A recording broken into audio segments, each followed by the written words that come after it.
The central government has said that the H3N2 subtype of the influenza virus, which is now, it's being seen across the country, many people appear to be falling unwell. Well, that variant has claimed 2 lives in the country. And that's what's been reported. The true number of people who've died will always remain unclear. 1 person has died in Haryana. The other fatality has been reported from Karnataka, an 82-year-old from Hassan. The government has said that 90 cases of the flu caused by this virus have been reported across India. But again, those numbers would not reflect the true count, because it's not often that people actually go and get measured for this. H3N2 is also known as the Hong Kong flu. It's a type of influenza virus that can cause respiratory illness in humans. Well, joining us now, Dr. Suneela Garg. Dr. Garg is a public health expert and professor. Thanks very much, Dr. Garg, for being with us. What are some of the symptoms of this variant of the influenza?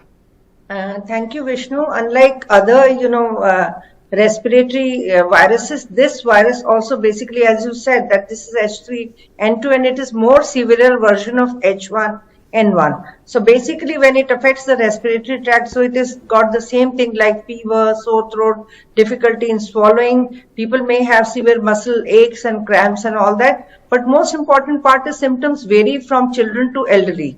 Elderlies, they, succumb more easily to the infection, and even there are more hospitalizations and ICU admissions as far as elderlies are concerned, particularly those who are nearing to the age of, 80 years and above. And unlike, COVID-19, which we saw that in children, the infections were milder, here, influenza affects children also very badly. And, unlike the symptoms of routine viral infections, here the symptoms, they also last for a little longer period of time. So the important part of, message is that people should not be worrying with regard to, taking antibiotics very haphazardly.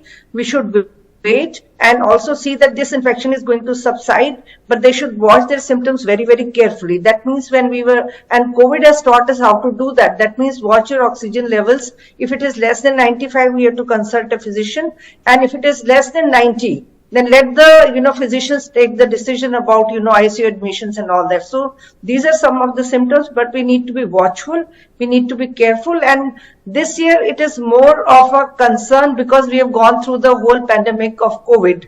Earlier also we were observing during this period of time, a lot of cases of flu were there.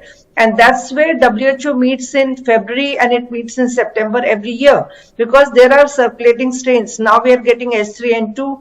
There have been cases of H1N1 and all that. So that's where, every year in February and September, it comes to, the manufacturers that which strain is in circulation for Northern Hemisphere, Southern Hemisphere, and accordingly, basically the vaccines are made. And this is under global influenza surveillance monitoring mechanism also, and under strict watch by, WHO. But we do not have the vaccine under the national program. That is one thing. No, so that was my question to you. Is there a vaccine for this? What about the flu shot? Does that at all help? Yeah, vaccine is available, but it is available in the private sector. As of now, it is not a part of our national program. So the vaccine, it's not that the vaccines are not available.